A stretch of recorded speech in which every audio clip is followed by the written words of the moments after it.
Alright, welcome in. I'm the Kodiak, and today I'm going to be bringing you a 2024 fantasy football mock draft. And before we get into it, just a couple things I want to say. First of all, best ball is not available where I am. So if I was, allowed to play Underdog, I would be drafting on Underdog. But for now, I'm just going to be drafting on Sleeper just because I wanted to get this out there. And hopefully you guys like the longer video. And yeah, let's get right into it. I know there's not really much to talk about at this point in the NFL offseason, and I don't know. I just thought I'd ramp up the fantasy content a little bit over the next few days. So here's what we're going with. So I'm actually going to tune some of these settings real quick. So quarterback, 2 running backs, 2 wide receivers. Even though I know a lot of leagues now play with 3. Actually, let's make that 3 wide receiver. Remove a flex spot, remove kicker, remove defense, because I don't know, I don't really care about that for this mock. And yeah, let's get right into it. So I'm going to start the draft, and then let's just see where we get. So between these top 4, the top 4 is basically going to be one of Christian McCaffrey, who pretty much always goes at the 101, then probably CeeDee Lamb, then Tyreek Hill, and then Jamar Chase or Justin Jefferson. And when you're picking at the 5 spot, I know that it's kind of a toss-up between Chase and Jefferson, and you're actually lucky because the person in front of you at the 104 gets to make the pick for you, so that's completely fine. And one of the reasons why I like wide receiver early is because running backs have become a lot more volatile over the past few years in the modern NFL. I know that running backs are probably, since the NFL ultimately is a cycle, it is a cyclical league. We're going to have some good running back performances over the next few years, but there are way too many good ones. They're way too volatile. They get hurt way too much. And not to say wide receivers don't get hurt, because that's, not the case, because everybody gets hurt. It's the game of football. But they just have more longevity. They're more predictive of, what's going to happen, because you can find guys like Kyren Williams in the 15th round. You're not finding any wide receiver in the 15th round who's going to give you any sort of league-winning production. And I know Kyren Williams is an outlier, but still, that's kind of the thought process behind going wide receiver early and why I do wide receiver early builds. So I'm not going to mess around any longer. You could make an argument for Amon-Ra if you think that Detroit's offense is going to be that much better than Minnesota's, and you're not that confident in McCarthy or Sam Darnold, whoever they start under center this year. But ultimately, I don't see how you can pass on the best wide receiver in football, one of the best players in the entire sport. So yeah. Another thing I want to touch on is there's a few guys I'm just a little uncertain of here. I already touched it in my Do Not Draft video, which if you missed that, go check it out. I drafted, or I said that Garrett Wilson was one of the guys I was not drafting, same with Kyren Williams. And I don't know, it is a little interesting that Gibbs, Puka, and Marvin Harrison have been a little steamed up ever since last week. Yeah, so this is kind of a tough situation. I don't really know what to do here because everybody I really like here is kind of pushed far down the board. There are a few guys I really like here too, but we could have ETN. I mean, I don't hate the idea of drafting a hammer, at least not yet. I don't hate the idea of going with HN. I don't hate the idea of going with feels a little early for Mike Evans, but you never know. You could take a quarterback here, except quarterback early did not work out well last year unless you took Josh Allen or Jalen Hurts. And I don't know. You can get Herbert and Trevor Lawrence and those sorts of guys really late in these drafts. So ultimately, my 2 favorite values here are 3 of my favorite guys are Derrick Henry. I really like Derrick Henry. Jalen Waddle or Nico Collins. And to be completely honest, since Nico Collins usually goes above Jalen Waddle, we're going to do that. I think Diggs being around the same ADP as Nico Collins is absolutely wild. I just do not understand the rationale for that. There is a non-zero chance that Diggs' career is, we've probably seen the best of him. So, yeah, I'm just going to go with Nico Collins here. And the one guy who I'm really hoping comes back to us at the 305 is Jalen Waddle. And that's exactly what's going to happen. And let me just go through my thought process and tell you why some of these guys I'm not entirely excited about. Josh Jacobs, this is completely fine, but Green Bay is a very, very crowded offense. Derrick Henry, ooh, yeah, that might actually be a solid pick. Malik Neighbors. So here's the deal: the Giants have just been anemic passing the ball over the past few years, and I just don't understand why anybody is expecting big things out of Malik Neighbors and why you're taking him around this range. I think he should be pushed down, maybe even a couple rounds, which is a little bold to say, but yeah. Since I really like our wide receiver build right now, Derrick Henry running next to Lamar Jackson is very tempting. Whew. You could legitimately get 2,000 yards. But you know what? He doesn't catch the ball.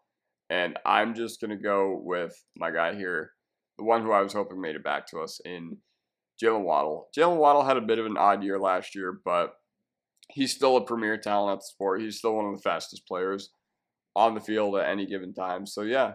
Oh, man, I was hoping Lamar made it back to us. So, the reason why I'm not drafting Lamar is because some of the players that you have to stack with him are not easily attainable. Like, for example, Zay Flowers and Mark Andrews, they're probably not guys you're taking around this range, but you're probably not taking them around this range either, and you'd have to double dip on Lamar. And I do want guys who I can stack, but instead, we're going to go with my highest ranked player on the board. So even though James Cook, the talent, is someone I'm still a little iffy on, the number one thing you can do in fantasy football is you want to draft running backs on good teams who are going to score a lot. And the Buffalo Bills have scored quite a bit over the past few years. So James Cook also had great numbers in the receiving game ever since Joe Brady took over. And ultimately, he is just someone who I think is going to have a good year in 2024. Wasn't a believer heading into last year, but he has really turned that around, and I'm definitely much more of a believer now. Okay, so this makes our choice pretty tough because we do have some potential league winners here. Like, for example, Anthony Richardson could easily be a QB league winner. But why would I draft Anthony Richardson when I can get Kyler or Caleb or, I don't know, any of these other running quarterbacks 3 rounds later? And that's the thing. If you're playing in a 4-point per passing touchdown league, then guys who throw a lot but don't run a lot need to be off your board unless you think they're going to throw an absurd amount of touchdowns. For example, a guy who fits this mold is Dak Prescott. He had an incredible year last year. Let's see. Do we like the tight end values here?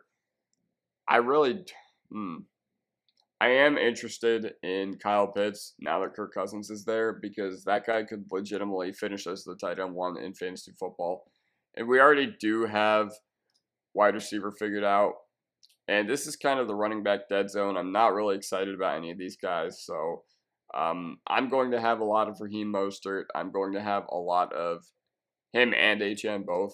But ultimately, let's go with Kyle Pitts, and let's just see where we end up from here. So, as I predicted, some wide receivers are now going off the board. And hold on, I'm going to put on some chapstick. Dry where I am. So, yeah, I really like Rome Odunze in the 6th round because he is dropping the furthest out of all the weapons on Chicago. Actually, I'm not entirely sure how true that is. Did Keenan Allen go off the board? Yes, he did. Okay, so yeah. Rome Odunze, between those guys, between Odunze, DJ Moore, and Keenan Allen, just wait for the furthest one to fall to you because I think all their production is going to be very similar. Yeah, that's just what I think about that. So, let's see. So, we can flex someone here. We can go with another running back. I don't know. We do have the propensity to take another wide receiver if we want. The only guy I would really consider here would be Jordan Addison. But the problem is we already have Deontay Johnson. Or no, we already have, what am I saying? We already have Justin Jefferson. And The problem is that I'm not entirely sure on Minnesota's quarterback situation, and that's a bet. And if you think that McCarthy and or Darnold is going to be able to support both those guys in your lineup every week, where you have to live with the highs and live with the lows, then yeah, you can take both of them. But at the same time, why would you? The only rationale I could see by taking Addison here, if you're the Jefferson owner, is if you're handcuffing him, which is completely fine. But here's another thing. Let's just take running backs on teams that we're confident are going to score a lot. See, I would go Mostert because the year he had last year was absolutely incredible. But the problem with Mostert is that they added Jalen Wright. They still have HN. And I'm not sure that Mostert is going to be able to replicate what he did last year. So we're going to fill out that spot in our lineup right there. And this is an area where I'm more than comfortable taking a quarterback. And I'm between a few guys here. I don't need to take a tight end because we already have Kyle Pitts. Between Dak Prescott or Kyler Murray, who do you go with? I don't know. Jordan Love is a consideration here. But the problem is that I don't know. I just don't know. Since I have so many ceiling guys, I believe that this is a high ceiling team outside of Demont, even though he scored a lot last year. Demont scored a lot last year, but he's still more of a floor guy, in my opinion, than anything else. Between Dak and Kyler, who would you pick here? See, I know that Dak had a way better year last year, and he is a better quarterback than Kyler Murray, in my opinion.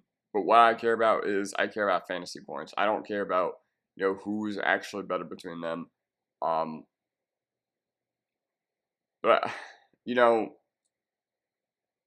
someone like Dak could legitimately throw for 4,000 plus yards, like maybe even more than 35 touchdowns. I'm just going to go Dak because I believe that Dallas is not going to do anything on the ground next year. Their entire offense is going to be funneled through CeeDee Lamb and Dak Prescott. And now I can honestly take both of these quarterbacks if I really want, but I think taking 2 QBs is kind of a waste in season-long drafts. If you're going to be drafting all these guys now, this is a bit of a different situation as well because I'm between 2 guys here. I'm not considering Javonte Williams. There's too many guys. He didn't look that great last year. I know he was coming off the ACL tear and his full knee rupture, but I'm not really excited about any of this team, so about what he can provide to this team's format or this build. So we actually did get pretty lucky that Kyler Murray ended up making it back to us, and Njoku at 808 would have been a great value, no doubt about it. But I'm still happy that we got Kyle Pitts. So, now I'm between Jalen Warren and Zach Moss, and I'm just, which guy is going to get the ball more? I think Moss is going to be Cincinnati's 1A. So I'm more confident in that, and I'm just going to hope that Jalen Warren makes it back to me, and he did not. Sad. There's a few other guys who would be nice values here. Like, for example, Trey Benson is someone I'm very interested in. Devin Singletary, Tajay Spears, Blake Corum. I really like Blake Corum, and I am going to have a lot of Blake Corum. And my cat's meowing right now. I don't know if you guys can hear that. I think this is an area where you can take another wide receiver. See, the thing about taking Green Bay weapons is that there's so many of them. There are so many of them. And they can all legitimately score 2 touchdowns within a given week. So between Dobbs, Wicks, Watson, Jacobs, Musgrave, and Kraft, it's going to be a really difficult decision deciding who's going to be in your lineup on any given week, and if you're going to rely on them to score you fantasy points.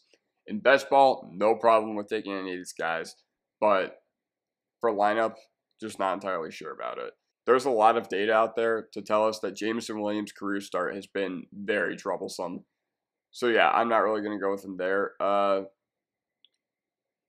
Curtis Samuel is somebody who I'm very interested in. I'm between two guys here. I'm between Curtis Samuel and or Courtland Sutton. Now, Courtland Sutton, he's just a bench wide receiver. He's a guy who we're not going to rely on big weeks from him. But if he can catch you that long touchdown pass, then you're probably happy you put him in your lineup. I am a huge fan of Samuel here. There's no running back values that I'm incredibly in love with here. We already have Zeke, or we already have Dak, so I really don't want to bank on getting those two guys in the Dallas backfield. In 2020, Dak Zeke stack absolutely carried me in some leagues, but I don't know. I'm kind of stuck on what to do here. Besides the fact that Devin Singletary, he does have the backfield to himself, albeit the Giants aren't going to score a ton of points next year. Tyjae Spears is someone I'm also very interested in. Since I'm a little more certain on these running back values now that I think about it a little more, there are a few guys who I'm actually kind of certain of here too. Judy is not on my board. Between Curtis Samuel and a few of these other running back values, yeah, I'm just going to go with a wide receiver here because if you wait on receiver, you're going to be in big trouble. So yeah, we're just going to draft Curtis Samuel and we're not going to think twice about it. So yeah, our wide receivers are pretty good for now. Maybe we can add one more and maybe they'll all look okay. So as I predicted, Tyjae Spears, B-Rob, Singletary all off the board. And I'm actually going to go with Blake Corum here because if something happens to Kyren Williams, you already know that Blake Corum is going to have an electric week. It's weird to see Jackson Smith and Jigba pushed down this far. But then again, after his rookie season, it does make sense because his rookie season was very troublesome. So on the back end of here, who do I like? I do like Shakir, but we already took Samuel. Not really a fan of any of these guys here besides maybe Downs, but he's really far down on the pecking order. Josh Palmer. Okay, he is the wide receiver 2 in LA right now, so that could be interesting.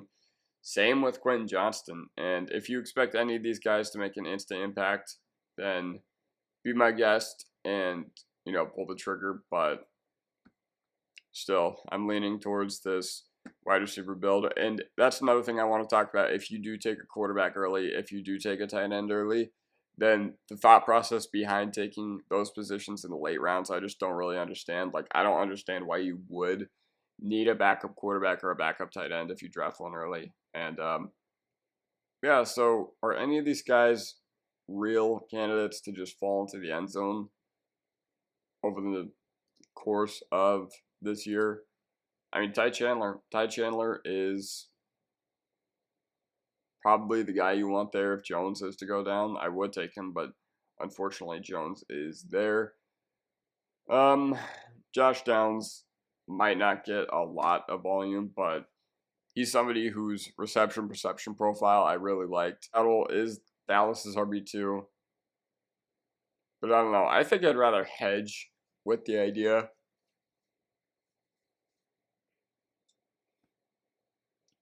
But there's one guy who I really like here, and I'm fine taking a couple rounds above ADP. Kamani Vidal. You already know Harbaugh's going to try to establish the run, and they don't have anyone there besides Gus Edwards. So, yeah, I'm excited about that pick. Another one, I like Sinnott. I like Pearsall. I like Polk, but mainly in Dynasty. I'm going to go with Algier here just because, the propensity is NFL players, they just play. And if you get a guy like Tyler Algier on your team, if something happens to Bijan, he could get a lot of touches. And so that basically wraps up our fantasy football draft.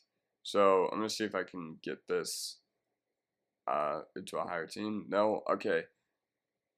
Let me see if I can get this magnified. Okay, I can't. So to summarize, Dak, James Cook, David Montgomery, Justin Jefferson, Nico Collins, Jalen Waddle, Kyle Pitts, Zach Moss, Curtis Samuel, Blake Corum, Josh Downs, Kamani Vidal, Tyler Algier. And what I tried to go with, I try to draft guys on teams who I think are going to score a lot. I know that it's kind of, basic fantasy football knowledge, but ultimately, over the past few years, I've kind of been off the idea of waiting for guys in lineup leagues to produce when they're on bad teams. So yeah, so that just basically does it for me, and I'll see you guys next time. Peace.